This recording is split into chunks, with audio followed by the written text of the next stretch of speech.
Hello दोस्तों, welcome to my channel Bihar knowledge centre. तो ये है सीसैट 2014 का, जिसमें हम संप्रेषण के अंतर्व्यक्ति एवं संचार कौशल के सारे क्वेश्चन करेंगे।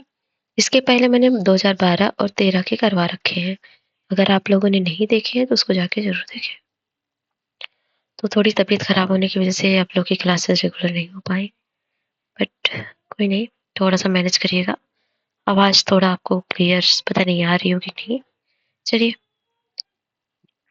थोड़ा गले में प्रॉब्लम है तो मैनेज करिएगा। तो ये है इंटरपर्सनल स्किल एंड कम्युनिकेशन से। एक सेकेंड।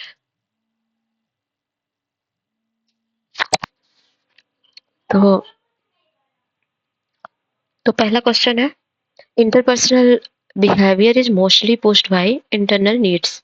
अंतर्वैयक्तिक व्यवहार अधिकांशतः आंतरिक आवश्यकताओं द्वारा प्रेरित होते हैं। लोग एक दूसरे से भी व्यवहार आगे बढ़ाते हैं। बिल्कुल, दोनों बातें सही हैं और सही एक्सप्लेनेशन भी है। खुद से आप सोचिए, अंतर्वैयक्तिक व्यवहार अधिकांशतः आंतरिक आवश्यकताओं द्वारा प्रेरित होते हैं, बिल्कुल। और इससे व्यवहार भी बढ़ता है, ये भी बात सही है। नेक्स्ट क्वेश्चन है दूसरा।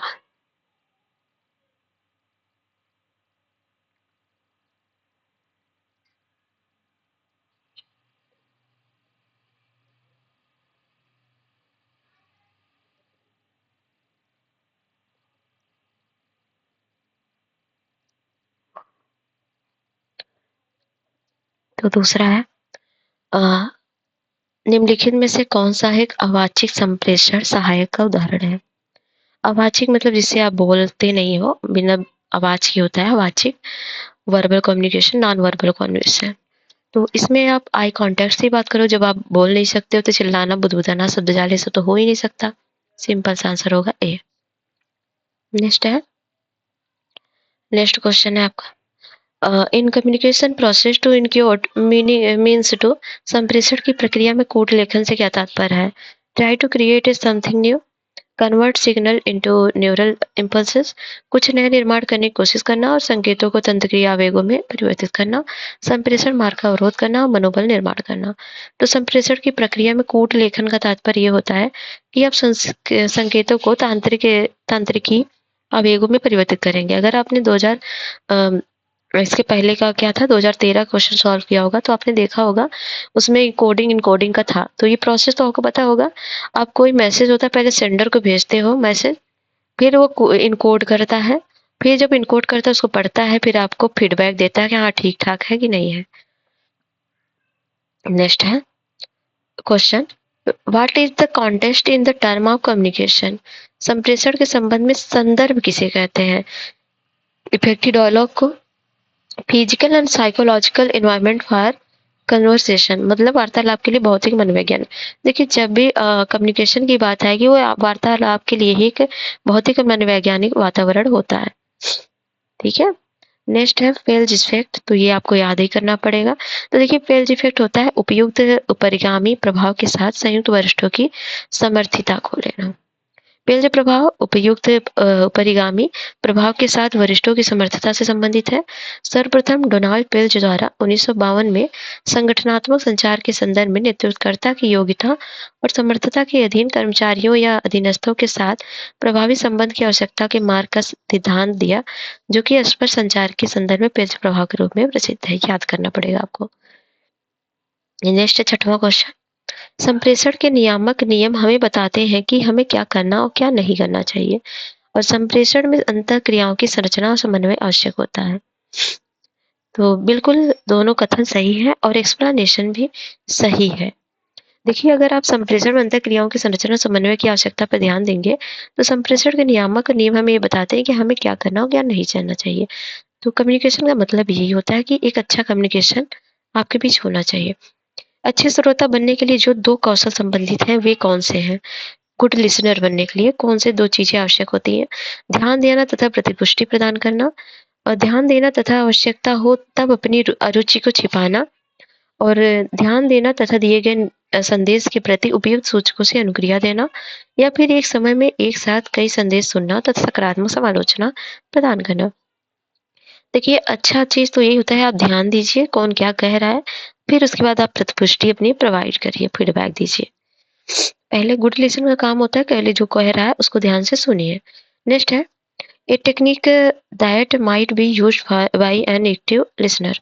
एक सक्रिय श्रोता द्वारा एक तकनीक जिसे प्रयोग में लाया जा सकता है वह है परिस्थिति का वर्णन करना, चिंता व्यक्त करना, वक्ता के शब्दों को अन्य शब्दों में व्यक्त करना। तो बिल्कुल देखिए, अगर आप किसी की वार्तालाप के दौरान अपना दृष्टिकोण व्यक्त करेंगे, ये गलत है, गुड लिसनर की क्वालिटी नहीं है। परिस्थिति का वर्णन भी करना नहीं है, चिंता व्यक्त करना ये भी नहीं है। वक्ता के शब्दों को अन्य शब्दों में व्यक्त करना, जैसे जो वक्ता कह रहा है उसको अनेक शब्दों में आप व्यक्त करें। ये मैसेज संदेश क्या होता है?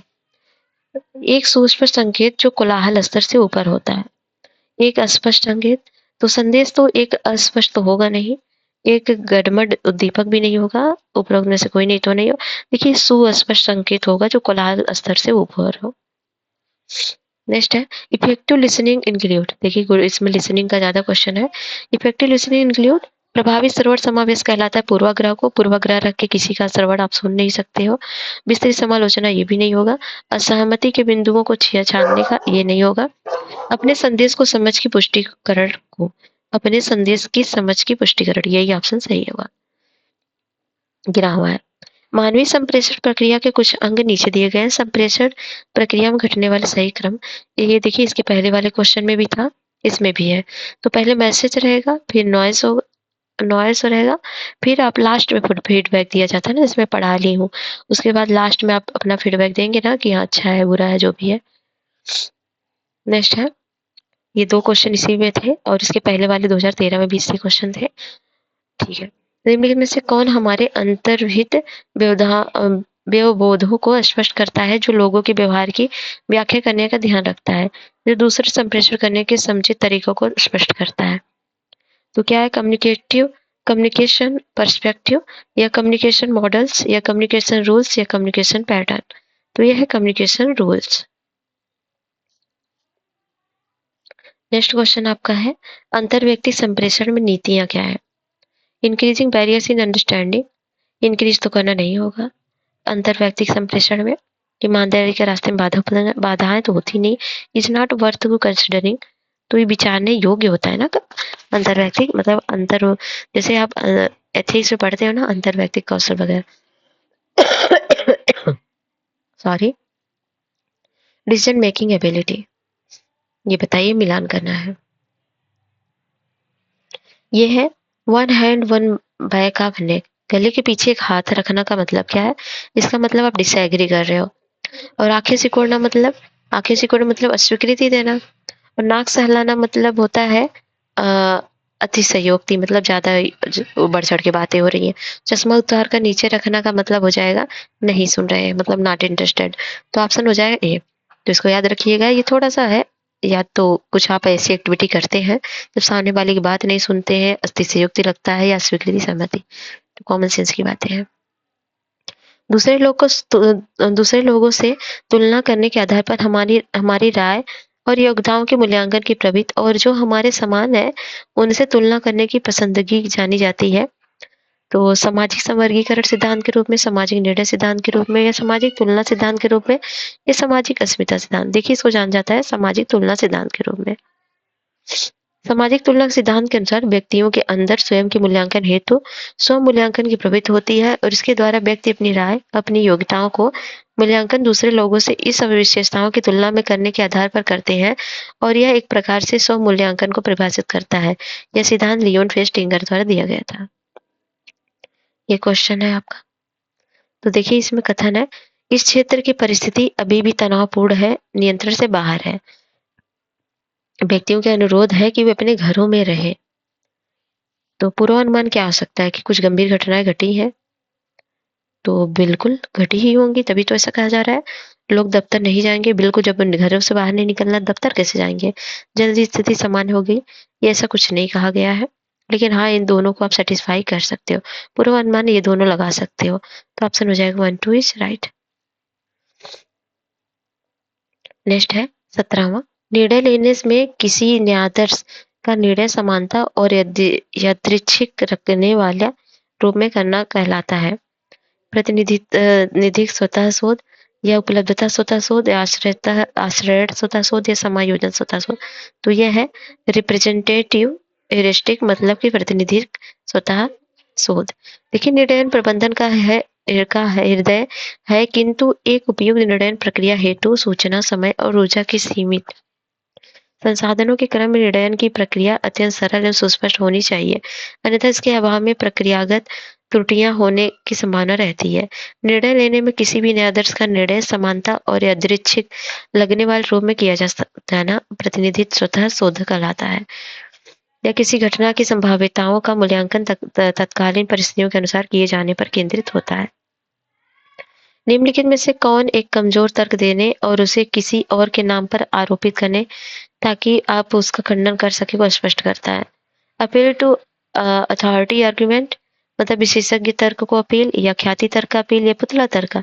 तो पुतला तर्क करते हैं ना, कमजोर तर्क देने और उसे किसी और नाम पर आरोपित करने ताकि आप उसका खंडन कर सके को, ये इसको बोलते हैं स्ट्रॉमैन आर्ग्यूमेंट, पुतला का तर्क।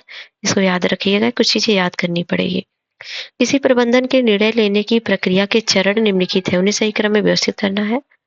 तो क्या है? देखिए इसका ऑप्शन गलत है। देखिए क्या होगा इसका? समस्या को परिभाषित करना पहले होगा, फिर क्या करेंगे आप? प्रतिबंध तत्वों की पहचान करेंगे, फिर आप संसाधनों हेतु संभावित विकल्प चुनेंगे, ये होगा। फिर हो गया नियंत्रण मूल्यांकन तंत्र को स्थापित करेंगे, मतलब 1 2 3 4। तो ऐसा कोई ऑप्शन नहीं जिसमें 1 2 3 4 हो, इसलिए ऑप्शन गलत हो जाएगा। फिलहाल आयोग ने 1 3 4 2 माना था, जो कि गलत है। नेक्स्ट है निर्णय लेने की एक संख्यात्मक तकनीक जो निर्णय पथों के संपूर्ण संभावित विकल्प दर्शाती कहलाता है, तो इसको बोलता है डिसीजन ट्री।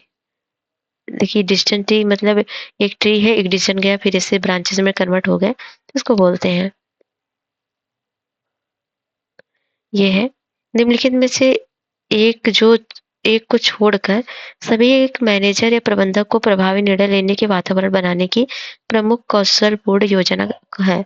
कौन है नहीं है इसमें से? दूसरों को निर्णय लेने के लिए प्रोत्साहित करना, नई बातों को रखने की तैयार रहना, पूर्ण रूप से केवल अपने ऊपर ही निर्भर रहना। ये तो गलत बात है, बाकी सभी सही है। और एक क्वेश्चन और है 22वां। ये देखिए एक ऐसा सामूहिक प्रयास जो वैकल्पिक विचार उत्पन्न कर एक प्रबंधक को समस्या समाधान का करने में सहायता करता है कहलाता है, तो उसको ब्रेन स्टॉर्मिंग बोलते हैं, याद रखिएगा। मस्तिष्क जंजायन एक ऐसी उपयुक्त सामूहिक प्रयास होता है जिसके अंतर्गत विभिन्न प्रकार के वैकल्पिक विचारों में से सर्वाधिक उपयुक्त विकल्प की तलाश कर समस्या का समाधान प्रस्तुत किया जाता है। इसके लिए सामूहिक रूप से प्रयास अपेक्षित होता है। अब लॉजिकल एंड एनालिटिकल एबिलिटी से क्वेश्चन है, देखते हैं। क्रियाओं, परिणामों और आनुवंशिकताओं की धारणा जो किसी विशिष्ट विकल्प से संबंधित हो को जाना जाता है, इसको जाना जाता है डिसीजन फ्रेम के नाम से। ये रिपीटेड है शायद। निर्णय निर्माण में त्रुटियां इस कारण होती हैं क्योंकि हम निर्णय निर्माण स्वतः शोध का उपयोग करते हैं, अनिश्चित ढंग से करते हैं, अव्यवस्थित ढंग से करते हैं, या उस सीमा से परे करते हैं जिनके बताया गया अन्य पक्षों में ध्यान दिए बिना करते हैं। तो यही है, कॉमन सेंस की बात है। तो बस ये जो है 24 क्वेश्चन है आपके संप्रेषण से। इसको एक बार रिपीट करिएगा, इसके पहले का जो कराया गया वो रिपीट करिएगा।